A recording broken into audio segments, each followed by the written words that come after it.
My parents defended my brother's $40,000 debt, tried to access my bank account, and called me selfish for saying no. Here's how I fought back. I've been lurking around here for a while, but until now, I never felt the need to write anything. I'm 35 fit. I need some perspective because my family has finally pushed me to the limit. Somehow, I'm always portrayed as the villain regardless of what I do. Dealing with this prolonged family issue that appears to have no end in sight has truly worn me out, both mentally and emotionally.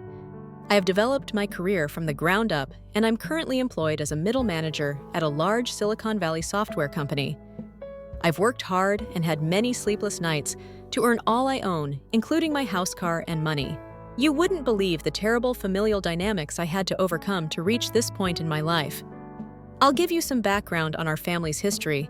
Since I turned 18, I have been totally self-sufficient, and I mean it in every sense of the word. Financially, emotionally, and intellectually. The way my parents raised my brother and me was, to put it mildly, problematic at best, and they weren't exactly winning any parenting prizes. As a middle-class suburban family outside of Boston, we appeared to be the ideal American family. We lived in a good neighborhood with good schools. My mom taught elementary school part-time, and my dad worked in insurance. Beneath that idyllic exterior, though, there was an unwritten rule that influenced my entire upbringing. I was supposed to be the responsible one, the model, the one who always had to lead by example. While my younger brother Jason, 27 million, could do no wrong from a young age, the inequities were brutally apparent. One instance in particular came to me when Jason was 8 years old and I was 16. My parents grounded me for a month after I received a B+ on a single chemical test, claiming I was wasting my potential. When Jason was caught robbing our dad's wallet for the third time that same month, they just said he was going through a phase. This was only one instance of the ongoing inequity in the way we were handled. It wasn't an isolated incident. Every time Jason made a mistake, and trust me, he made a lot of mistakes, it was ignored. He'll learn eventually, my mother would remark with that dismissive wave of her hand. Or he's just sensitive, which was code for let's pretend this never happened and hope he figures it out. In the meantime, it felt like the sky was dropping if I even stumbled. The pressure was relentless and debilitating. Why aren't you trying harder? You need to set a better example for your brother. Don't you know he looks up to you?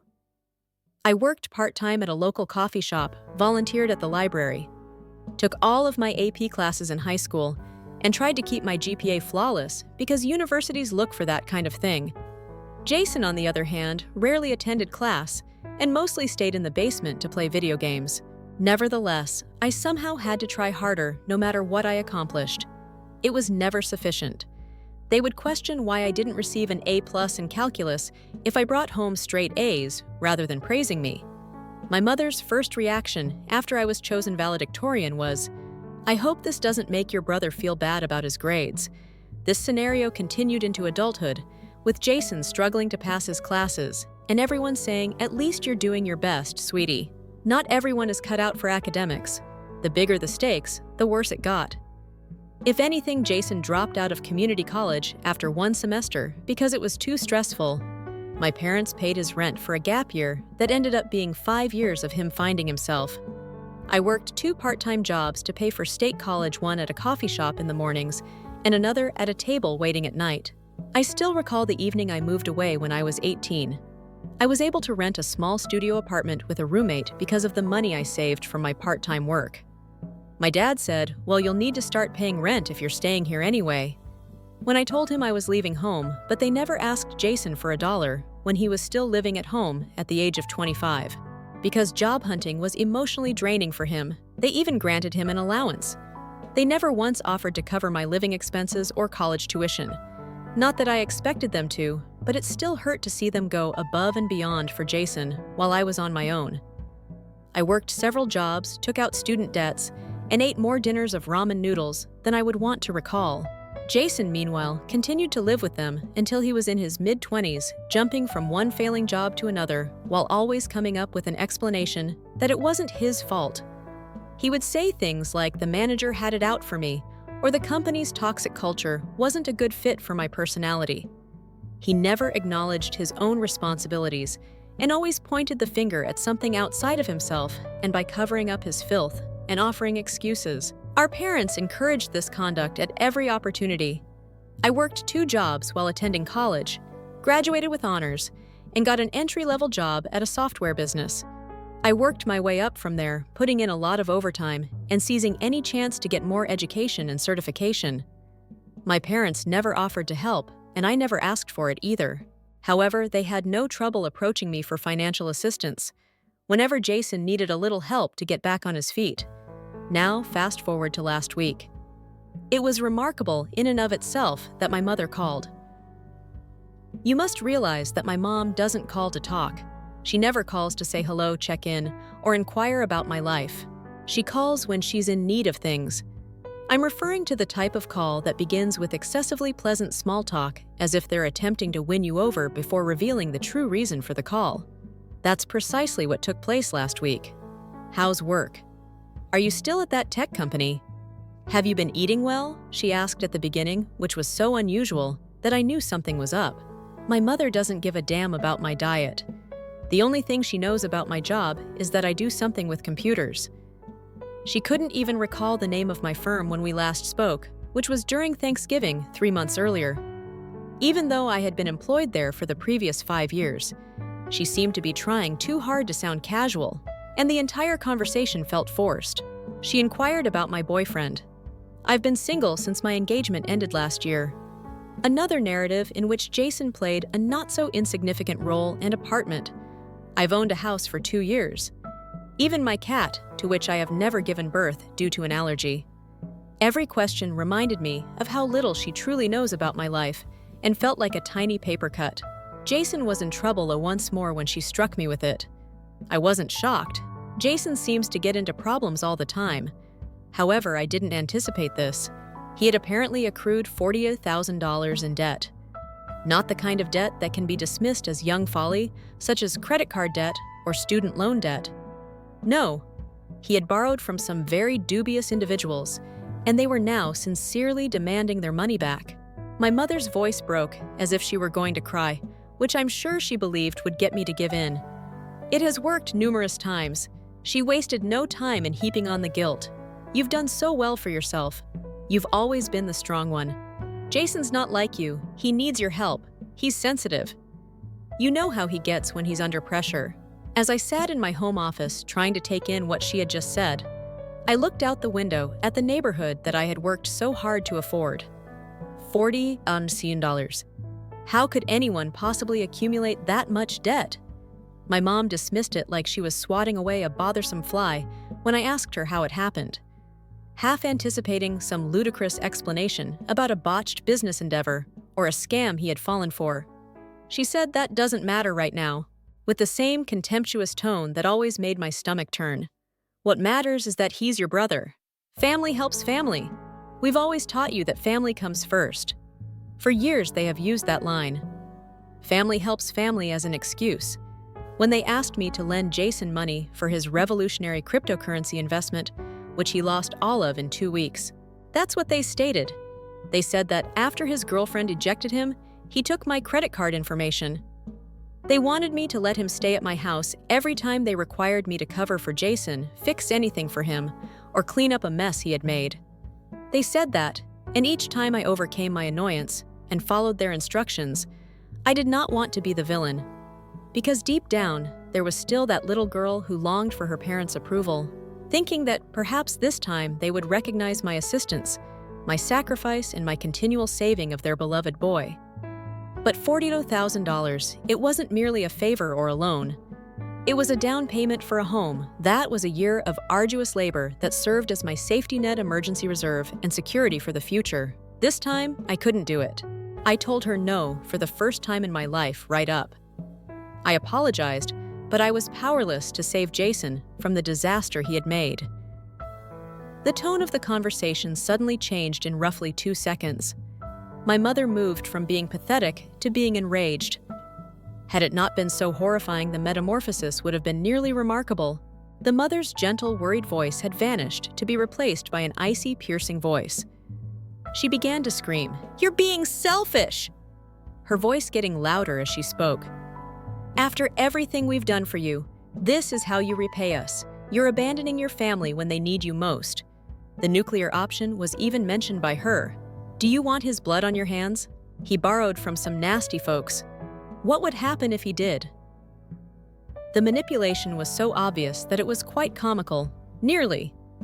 However, her attempt to hold me accountable for Jason's bad decisions again was not amusing, as though his choices' errors and total lack of accountability were somehow my fault. Then I ended the call. I was no longer able to listen to it. My chest felt constricted, as if someone were sitting on it, and my hands were shaking so much that I could hardly press the call button. However, behind the familiar burden of familial expectations, the shame and the fear, there was comfort. I was relieved that I had maintained my position for once. I've put in too much effort to be brought down by the poor decisions of others.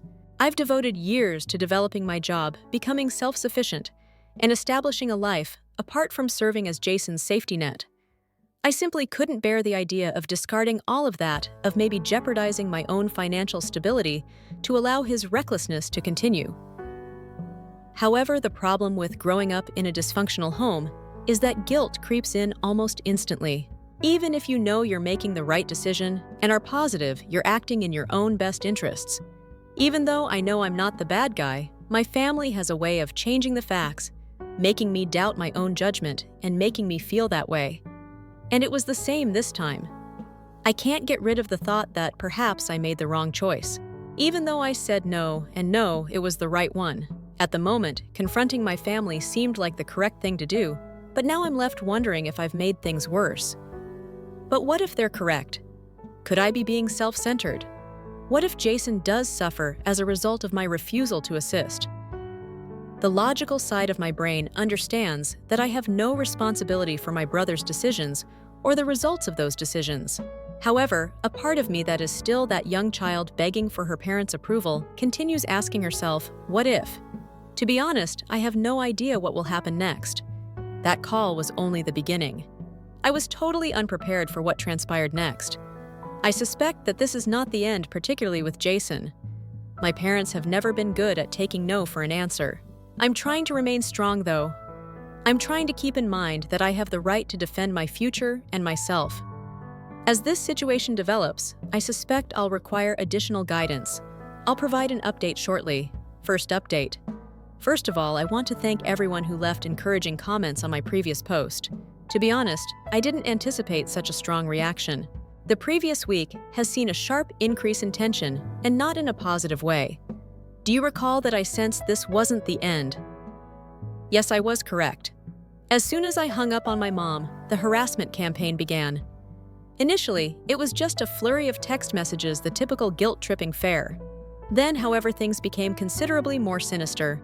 My bank notified me of the unusual behavior. Last Tuesday, someone had tried to use what seemed to be stolen personal information to get into my account. I received a direct call from the bank's fraud department. They claimed that a huge transfer attempt using my credentials had been detected by their security system. Due to the suspicious IP address, the fraud investigator told me that the person who attempted to access my account had my mother's maiden name, my social security number, and even the name of my first pet, all of which are standard security questions. Jason would be the only one with access to all that information. Upon realizing that my own brother would attempt to steal from me, I promptly updated all of my security questions and passwords. Very difficult. Money was no longer the only factor in this. This was a completely new kind of betrayal. This is where it becomes even more bizarre, though. One of the few relatives with whom I truly get along, my Aunt Catherine, gave me a call yesterday. It seems that my parents have been giving a totally different account of what happened to everyone in the family. They have portrayed me as some cold-blooded monster who is living in luxury while her brother suffers, and they claim that I am hoarding my fortune while poor Jason is fighting for his life. My aunt called to hear my side of the tale, happily not believing it. God bless. Sensible family. She was startled when I told her about the attempted bank fraud. She also disclosed information that I was unaware of.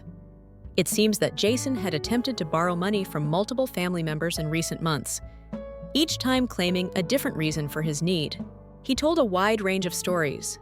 He told our old grandma that he needed money to pay his medical fees. It was for a sure-thing investment opportunity. According to our cousin Mark, it was to launch a modest business. According to our Uncle Steve, he informed our parents that he owed money to dangerous people. But none of these allegations fit. But this morning was the real kicker. My dad sent me an email, which was the first time he had spoken to me directly since this whole situation began. It was icy cunning, and to be honest, a little menacing. This is a portion of his writing. Your actions are forcing us to reconsider your position in this family. Your mother and I have always provided for you, supported your education, and given you every opportunity to succeed. Your current success is a direct result of our sacrifices. If you continue to abandon your brother in his time of need, there will be consequences. Think carefully about your next move. The part about them funding my education made me laugh. My student loan payments are still ongoing. However, the warning was unmistakable. Assist Jason or risk being cut off from the family. They believe they can control me by threatening to isolate me, so they are attempting to use familial ties as leverage. They don't seem to realize that I've been essentially cut off from them for years. We have always had a conditional relationship. I have to take care of Jason. I have to play the part they put me in, and I have to accept their perverted definition of family devotion. I have discussed the attempted account hack with the IT security team at my firm. They are assisting me with protecting all of my gadgets and accounts connected to my job. Additionally, I've begun recording every single text, email, and voicemail. Even if I find it hard to believe, I must gather proof against my own family. The most bizarre aspect of it all, Jason's girlfriend or ex-girlfriend, depending on their present situation, sent me an SMS. Jason has been acting strangely recently. She told me we've never been close, but she was worried enough to contact me after hearing him make cryptic remarks about getting what's his and teaching people lessons. This weekend, I'm going to install security cameras at my house. I may be too cautious, but I'm not taking any chances in the wake of the bank account disaster. I never imagined that I would need to defend myself against my own family, but I suppose that's where we are at the moment. $40,000 is only the beginning. For those who are wondering why I don't just pay the money to make this all go away, even if I wanted to, which I don't. According to my aunt's disclosures of Jason's previous borrowing attempts, his overall debt is likely substantially larger. Helping my brother is no longer the goal of this. It's about supporting a detrimental behavior pattern that must end next week. I have an appointment with a financial advisor to go over all of my accounts and implement additional security measures in order to understand my alternatives. In the event that the situation worsens, I'm also thinking of talking to a lawyer about the attempted fraud, not necessarily to file charges if something important occurs, which is likely to happen shortly given the current state of affairs. I'll provide another update. I appreciate you letting me vent, and I want to thank everyone who commented on my previous post and shared similar experiences. Knowing that I'm not the only one coping with this type of dysfunction in my family is comforting. Second update. I made the decision to speak with Jason face-to-face following the attempted bank fraud I detailed in my previous update. The events that followed were startling and yet completely expected. Jason's residence was my destination yesterday evening. It's a dilapidated establishment in a dubious area of the city. He was unshaven, had heavy circles under his eyes, and was wearing a tattered t-shirt when he eventually opened the door. His initial remarks, "You were patient enough to arrive." My attempt to hack my bank account is not an apology, no justification for the debt of $40,000. As usual, just entitlement. He gave me a disturbing response when I questioned him about the bank fraud. Mom and Dad said that if things became severe enough, you would give in. I was merely expediting the procedure. He said it so nonchalantly, as if he were talking about the weather instead of confessing to a murder. At that point, I became aware of something troubling about his flat. There were several phones and what seemed to be credit card statements with several names on them on his coffee table. He swept them into a drawer before I could get a better look. When I understood that this might be more than simply my bank account, my stomach fell. My parents arrived just as I was ready to depart. When I got there, Jason had apparently texted them. They stormed inside his residence as if it were their own. Naturally, Mom was crying and Dad was enraged. This led to the most heated family argument we've ever experienced. Dad began by expressing their disappointment with my self-centered actions. Mom said that they had failed as parents because I had shown myself to be so heartless. The worst part is that they really defended the bank fraud attempt when I brought it up. Mom said he was desperate when you declined to assist. What option did he have? People sometimes make mistakes when they're backed into a corner. Dad continued, what I was hearing was unbelievable. So if it involves family, is identity theft acceptable? I inquired how did they react. No matter what. Family helps. Family. I lost it at that point. Years of repressed annoyance were released. I explained to them how their favoritism had impacted me and how Jason became the person he is today as a result of their enabling. I cited concrete examples such as their refusal to assist me with my college tuition while paying for Jason's unsuccessful attempts, their repeated attempts to coerce me into giving him money, and their persistent manipulation of my emotions. What did Jason say? At least I'm not a stuck-up bunch who thinks she's better than everyone else. He grinned. In fact, Mom gave a nod of approval. I came to the important realization that they would not change at that point. Never. Money was no longer the only factor in this. This concerned a family relationship that was essentially poisonous and would never get better. I pulled out my phone and listened to the full recording of our chat. How did they look when they saw that I had proof that they were supporting bank fraud priceless? This recording goes straight to the police. If anything happens to my accounts again, I declared, and I will file charges this time. Jason. Mom began to complain that I was endangering them. My father referred to me as manipulating for the first time. Jason appeared concerned as he stood there. Dad took hold of my arm as I was about to depart and said something I will never forget. Never expect to be welcomed in this family again if you walk out that door. I gave him a direct look and said that sounds more like a promise than a threat. Before leaving, I had dozens of missed calls and messages when I came home. I blocked their phone numbers. I then opened my laptop and began sending an email to my entire extended family, including screenshots of threatening messages, a transcript of the taped discussion and documentation of the bank fraud attempt. I will no longer serve as the family's scapegoat. I'm tired of being controlled. I will no longer serve as Jason's personal ATM. Above all, I have finished maintaining their secrets. It's likely that this will be my final update. I have a hunch that everyone's situation is going to drastically change soon. I'm concentrating on defending myself right now, which includes researching security systems and speaking with a lawyer about possible restraining orders. Thank you to everyone who has been keeping an eye on this situation and lending support. Your remarks gave me the courage to advocate for myself today. Third update. Everything has changed since my last update, which was a month ago. I made the decision to no longer preserve the family secrets after the altercation at Jason's place. When I eventually revealed the truth, this is what transpired. Do you recall the email I said I was sending to the extended family? Well, I made the decision to take things a step further. I made a thorough social media post with screenshots of the attempted bank fraud, Jason's own admissions of guilt, and a recording of my parents justifying his behavior as proof. I only wanted the truth to be known. I wasn't attempting to get revenge. The reaction was tremendous. Other victims of Jason's schemes began to come forward within a few hours.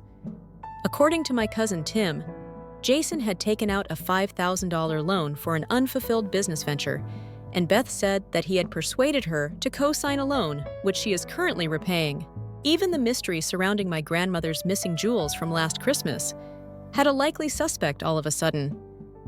However, Jason's ex-roommate made the most important disclosure when he revealed how Jason had used his identity to open many credit cards, being too ashamed to come forward. He believed that no one would take him seriously because of my parents' perfect son. Someone in the business where Jason had just had an interview saw the social media post. His past involvement with financial fraud piqued their curiosity. It goes without saying that he was not hired.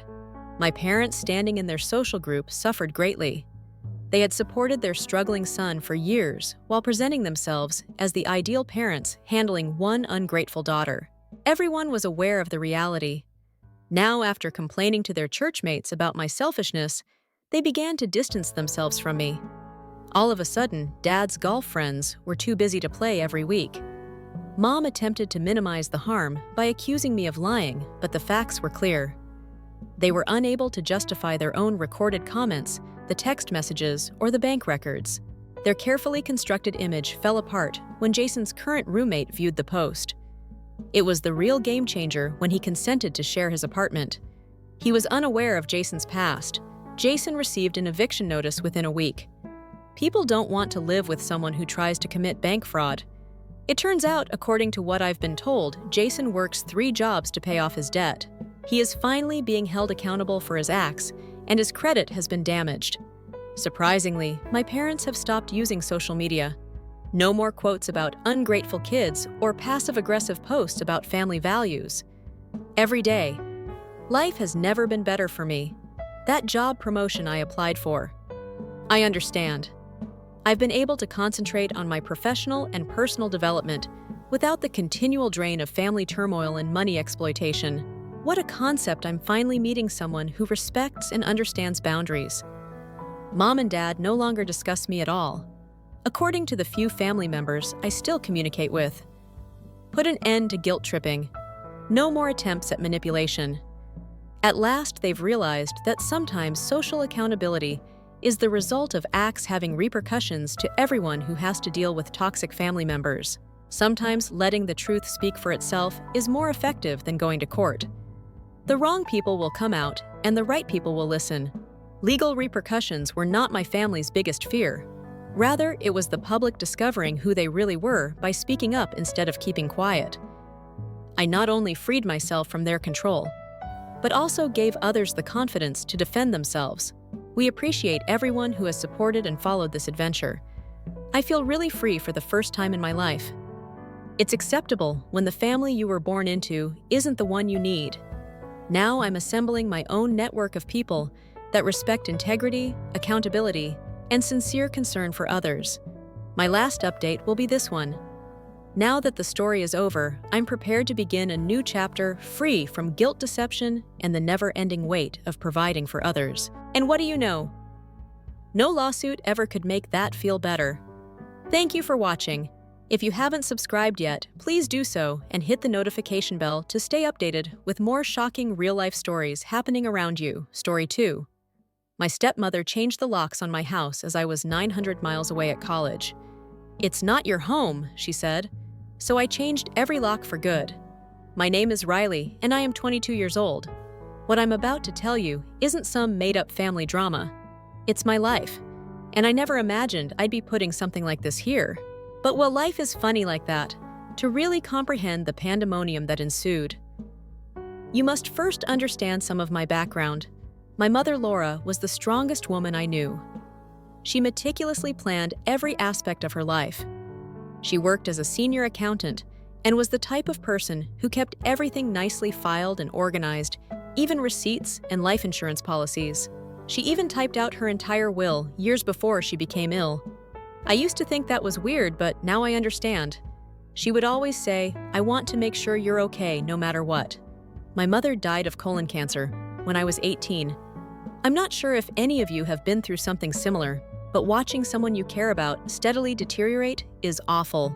She fought so hard for 4 years and never complained. She resigned her job to focus on her treatment, and despite everything, she continued to plan, ensuring that all of the papers for the house finances and my future were in order. Before she died, she sat me down and said, "Riley, this house is yours now. It's your home, and I want you to keep it. Promise me you'll always take care of it." I was so young at the time, only weeks away from entering college. I had no idea how it all worked. But I did know one thing. That house was the last piece of her. My mother bought it before she even met my father. She worked hard for it, paid off the mortgage, and created a wonderful life for us there. She ensured that it went to me and no one else. This is when my father comes into the picture. My parents divorced when I was 9. There was no spectacular aftermath custody battles or property disputes. My father simply went. He met someone else, Brenda, and chose to start a new life with her. He remarried immediately and had my half-sister Sophie. To be fair, Dad did one thing correctly. He paid for my college beforehand by depositing funds into a separate account that was his interpretation of child support, I suppose. I wasn't furious back then, I just accepted that I wasn't a member of his new family anymore. I would pay them a visit around the holidays. Brenda was never blatantly nasty to me, but it was clear she didn't consider me family. She'd do that thing where she'd invite me to dinner, but appear as if she expected me to decline. "Riley, you're welcome to join us for dinner," she'd offer in a pleasant tone while stirring a pot. It felt so forced that my skin crawled. Dad, meanwhile, was constantly laboring to provide for his family. Sophie was probably 10 years younger than me, and while I tried to connect with her, I always felt like a guest at their house. Do you ever feel like you don't belong somewhere? That is how it felt. They resided in a leased property at the time, which was not fancy but adequate. Anyway, once Mom died, I had no idea how to handle the house. I was too numb to think clearly. Dad and Brenda came over straight after the funeral, and to my astonishment, offered to help me. His response was, "Riley, you can't live alone right now. It's too much to handle. Let us stay here for the summer, and we'll help take care of everything while you figure things out." I did not argue. I was a disaster. I had just lost my mother, my anchor, and the idea of being alone in that large, quiet mansion terrified me. Brenda put on her best empathetic face, pretending she was there for me while Sophie roamed the home like it was a playground. I recall sitting in Mom's office now, my office marveling at her degrees on the wall and her well-organized financial books. She had worked so hard to ensure that I had a home, and yet I couldn't bring myself to touch her belongings. I let Dad and Brenda move into the extra room, and Sophie into what was once Mom's craft room. By the end of the summer, I was preparing to depart for college outside of the state. That's when Dad suggested they stay forever. One morning at breakfast, he set his coffee aside and said, "Riley, what if we stayed here while you're at school? You won't have to worry about Bill's maintenance or the house sitting empty. It'll be good for all of us." Brenda chimed in, cooking pancakes on the stove. "We take care of everything, Riley. The house will be in perfect shape when you come home." At the time, it made sense they had been good housemates over the summer. Brenda had even softened up a little. She'd cook for me and invite me to her strange little book club meetings where middle-aged ladies raved about awful romance novels. Sophie began calling me her cool sister, which I must confess warmed my heart a little. So I agreed. I saw no harm in it. I trusted them. Over the next 4 years, I returned home for vacations and holidays, and it was fine. Brenda would prepare large welcome home feasts. Dad would make silly dad jokes, and Sophie would show me the latest middle school drama. I began to believe that we had transformed into a bizarre but functional blended family. Sure, there were minor things like Brenda shifting furniture or making subtle remarks about the house. But I dismissed them. Making waves was not worth it. When I called Dad during my final year of college to tell him I'd accepted a job back in my hometown, he sounded overjoyed. "That's great. Riley, we'll have the house ready for you." I did not think twice about it. I graduated, packed my belongings, and made the long journey home, eager to begin this new chapter. I should have realized something was amiss when the taxi arrived at the house, and I spotted new curtains in the windows. Little things had changed. The rose bushes Mom planted were still there, although they had been pruned differently. The front porch appears to have been repainted. I didn't think much about it until I got up to the door, pulled out my key, and it didn't fit. That's when things began to unravel. I'll never forget the exact moment when I realized something was very wrong. The taxi dropped me off on a nice sunny afternoon. It felt like the perfect day to start again. I was 22 years old, had a degree, a job, and was ready to return to the house I had imagined would always be mine. I even recall standing in front of the house, suitcase in hand, breathing in the strange combination of roses and freshly cut grass. Mom's rose bushes remained, but they had been pruned differently, in the rounded shape Brenda was known for. It was small touches like these that made me notice the first slight shifts.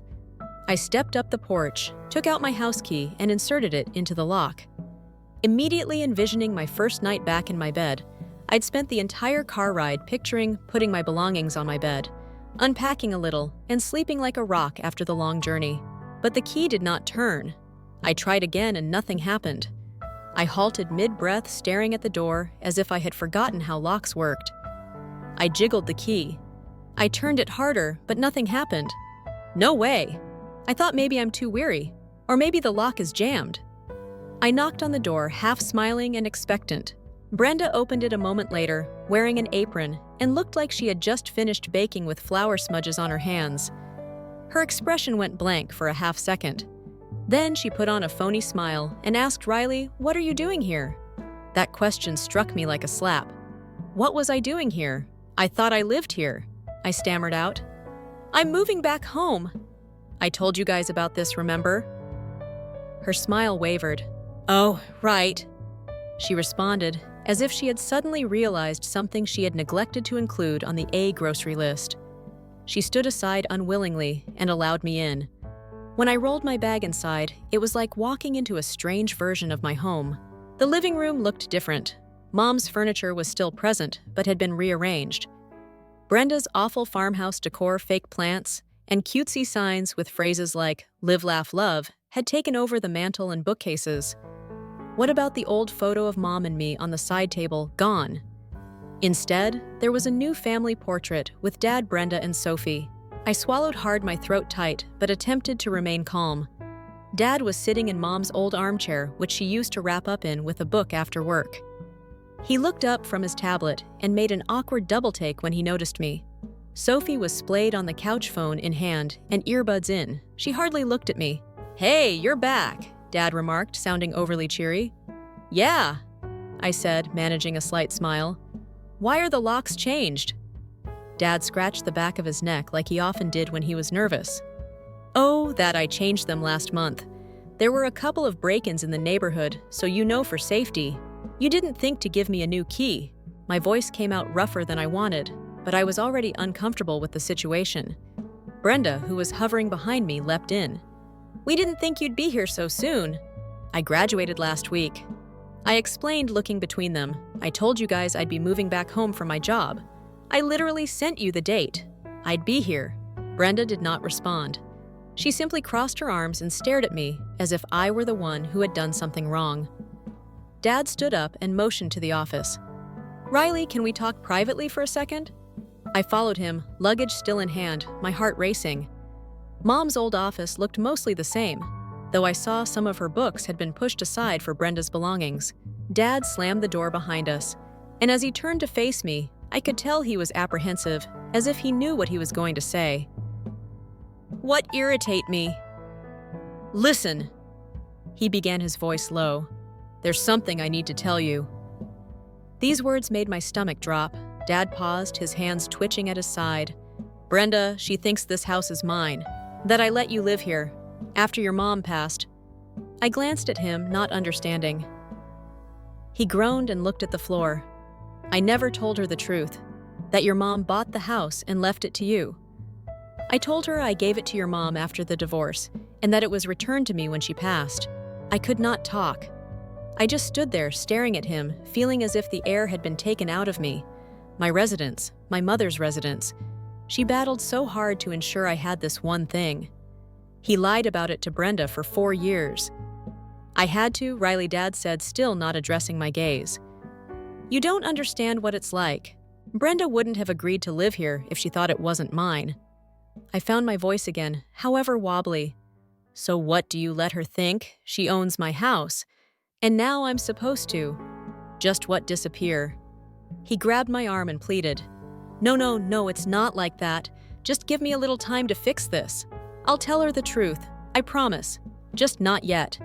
I don't want to ruin my marriage. Please!" I couldn't believe what I heard. My own father was asking me to lie so that they could stay in my house, which my mother had fought her entire life to buy because he was too cowardly to tell his wife the truth. I took the keys he gave me for the new locks, but that was it. I felt nauseous.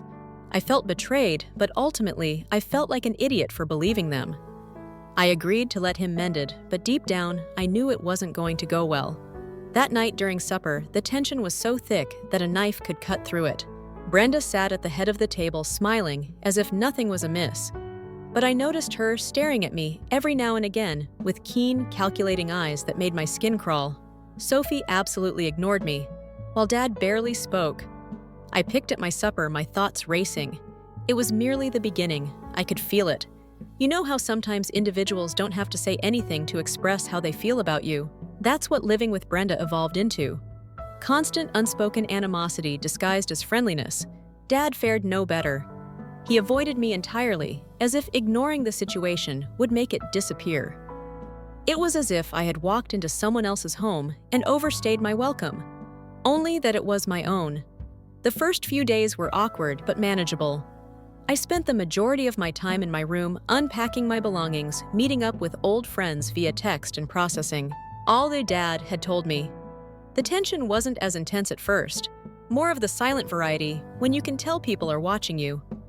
Brenda would enter the kitchen when I was preparing coffee and make passive remarks like, "Oh, you're up early. You must be on a college schedule still." Or rather, "Are you cooking for yourself tonight? I didn't realize you'd be eating in."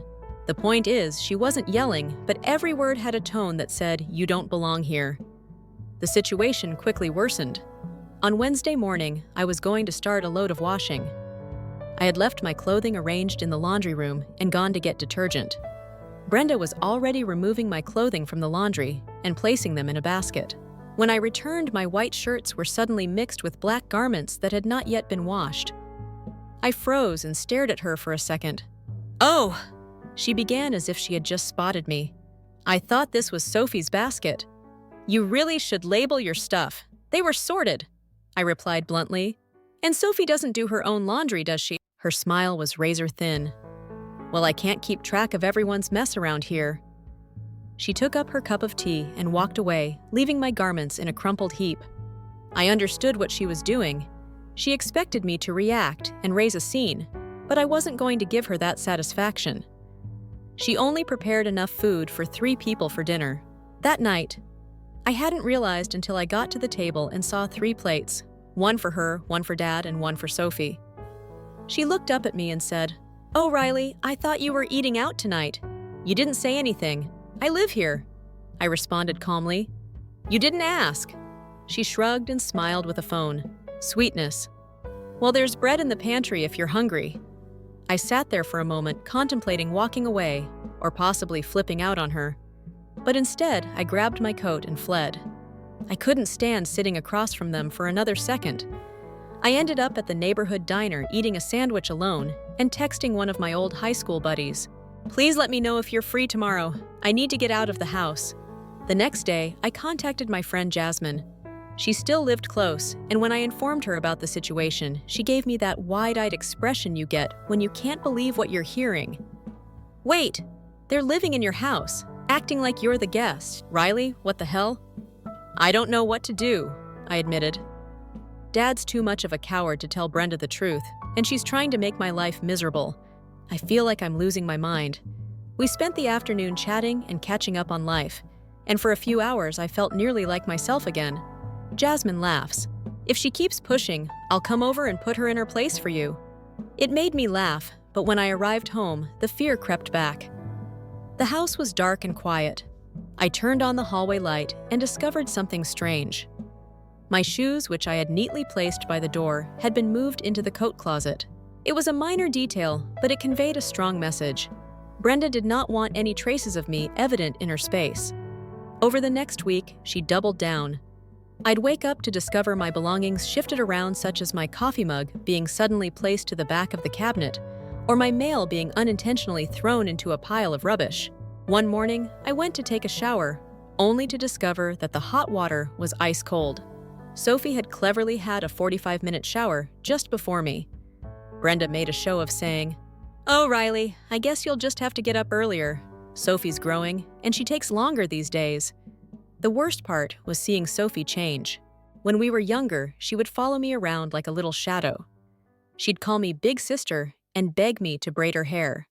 Now every time I went into the room, she rolled her eyes and said things like, "She's so lazy, Mom." I actually overheard her on the phone saying, "I don't know why she's still here.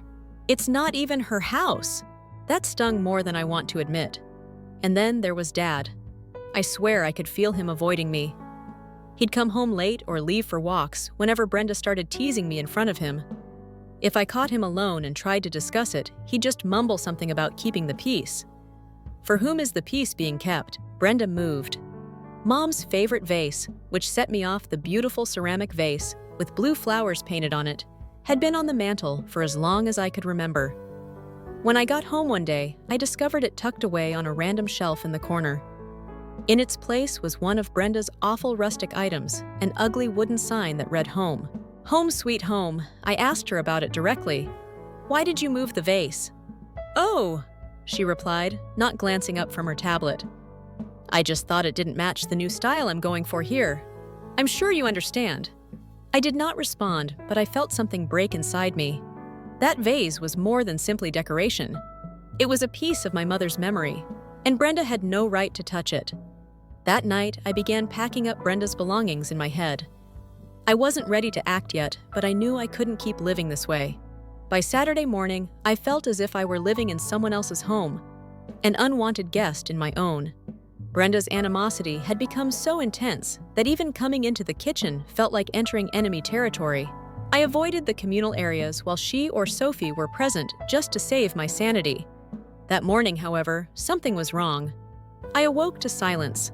Complete silence. There was no sound of Brenda slamming pots in the kitchen, Sophie blasting pop music from her room, or Dad viewing the morning news on television. It was eerie. At first, I assumed they'd gone out for breakfast or something, but the house seemed abandoned. It was excessively clean. The kitchen countertops were pristine, the dining table was bare, and even the shoes that were constantly piled near the front entrance were gone. I stood there barefoot and still in my jammies. My stomach sank. I checked my phone for nothing, no texts or missed calls. I tried contacting Dad first.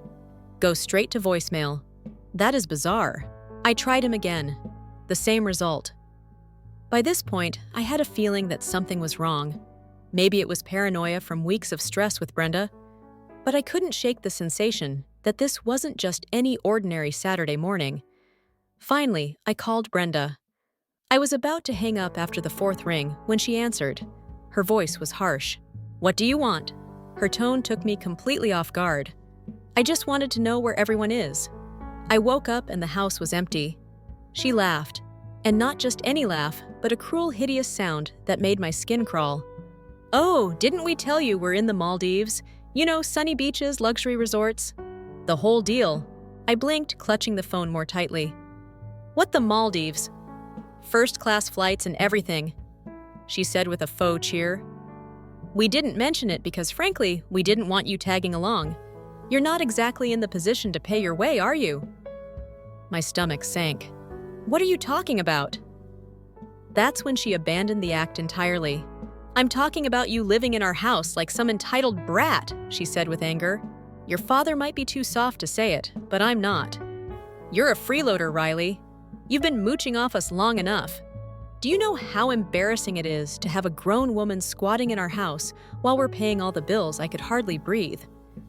My hands shook, and I slumped onto one of the kitchen chairs, my legs unable to support me. It's not your house, I choked out. It's my house. She ignored me. We're done. Riley, when we get back, I want you gone. I don't care where you go to sleep on a park bench for all I care. But you're not staying here. If you're still in that house when we come back, I'll personally throw you out. In the background, I could hear Sophie giggling and Dad saying something I couldn't understand. The sound of it twisted the knife farther. Brenda, you don't. Don't bother trying to call your father. She said, her voice frigid.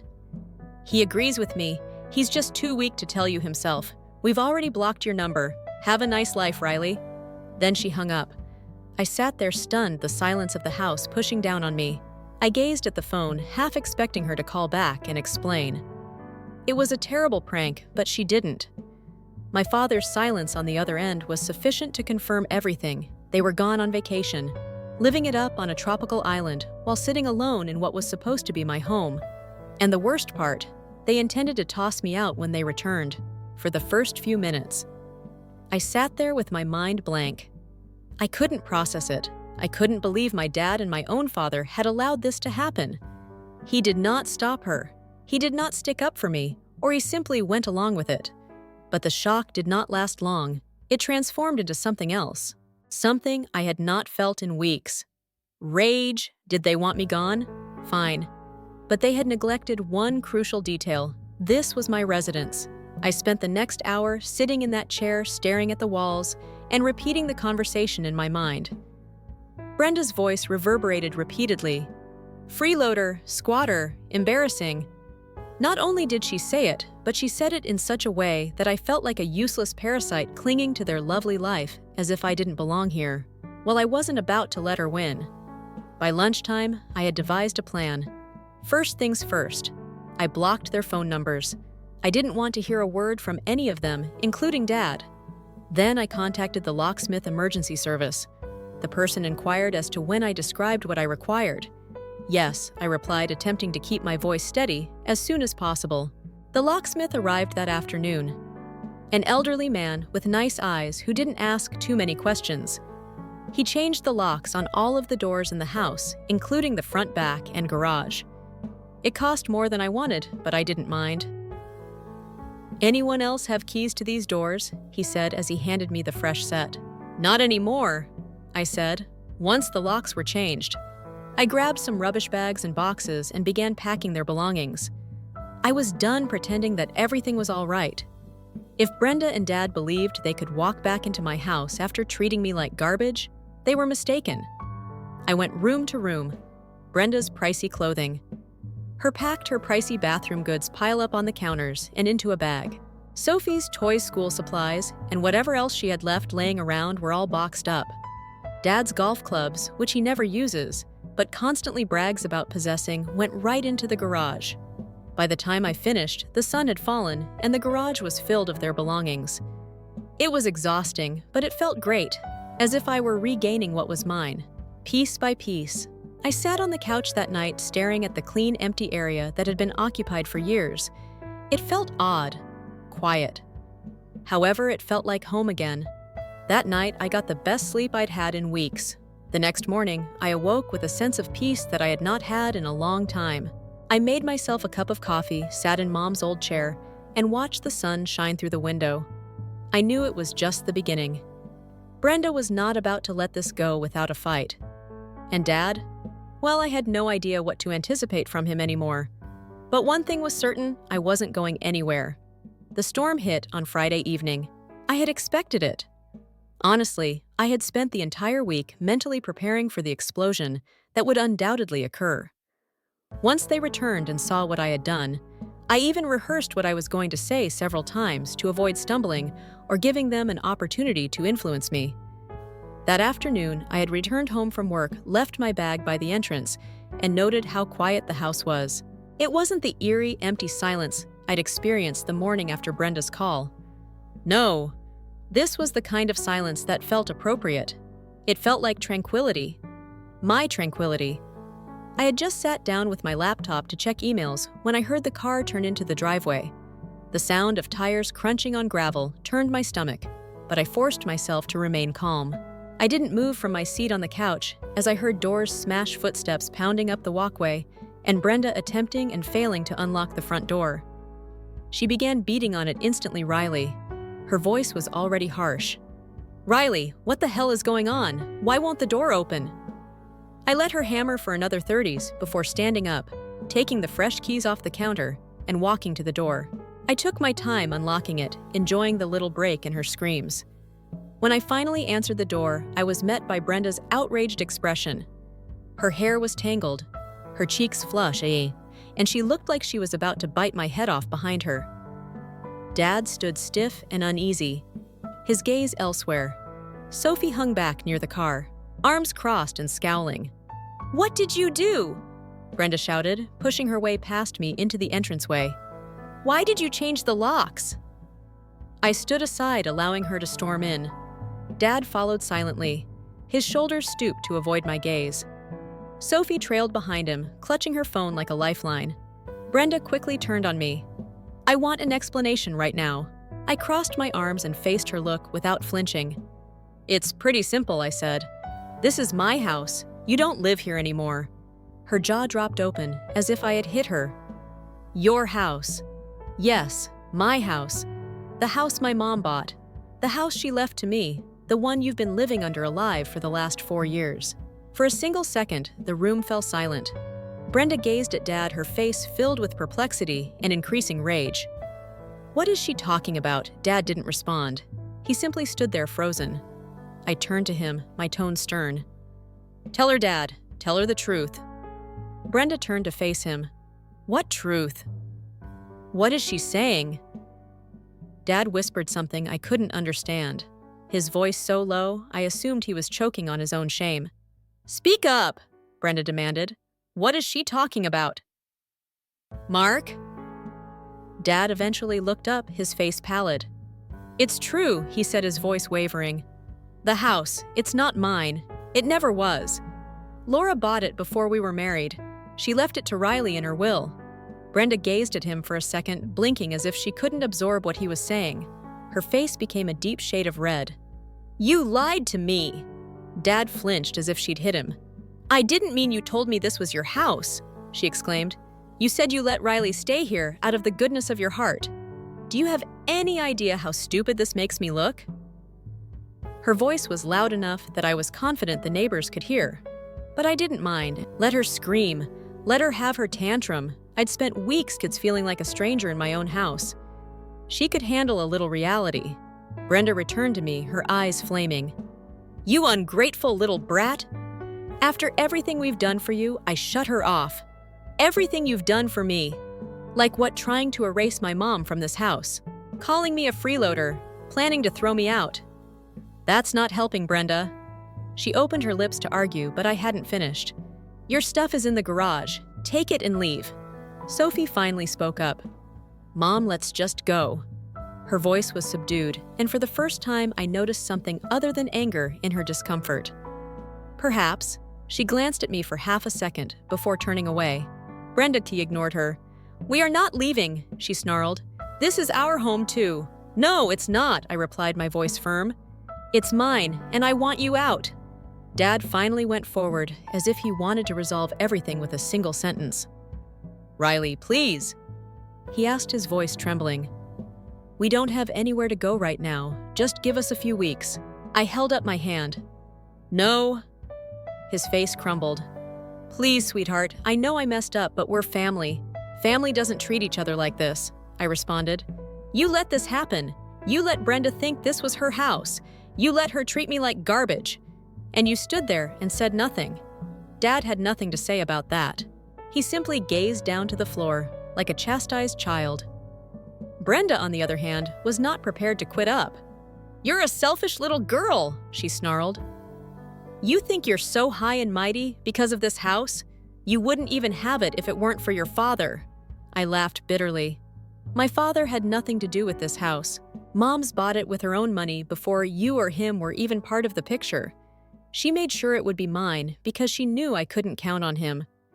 That silenced her. I turned back to face Dad. "You can take your stuff and leave. I'm done with this for a minute." No one moved. Brenda looked at me as if she wanted to leap at me, but Dad eventually nodded his shoulders, slumping in defeat. "Fine," he muttered. It took them almost an hour to get their belongings into the car. Brenda didn't stop. She mumbled under her breath the whole time, calling me names and yelling about how ungrateful I was. Dad just appeared hollow. Sophie remained silent, helping to carry things without saying anything. When they were finished, Dad knocked on the door one final time. I did not open it. Brenda's voice could still be heard faintly through the glass as they drove away. The home became quiet again. It felt like it belonged to me when they left for the first time in years, like it belonged to Mom. I sat down on the couch and exhaled a breath I had not realized I was holding. They were gone. Finally. It has been 2 months since that day. Dad still calls from various numbers, but I don't answer. Some relationships cannot be repaired, and I honestly don't want to. I'm currently focused on myself. My job is excellent. I've made pals at work, and I'm gradually recovering from all of this. I planted new roses in Mom's garden that she would have adored, and I am now at peace. To anyone who is dealing with a toxic family, sometimes you need to let go. You do not owe anyone your tranquility, especially those who take advantage of you. Mom made certain that I would always have a home,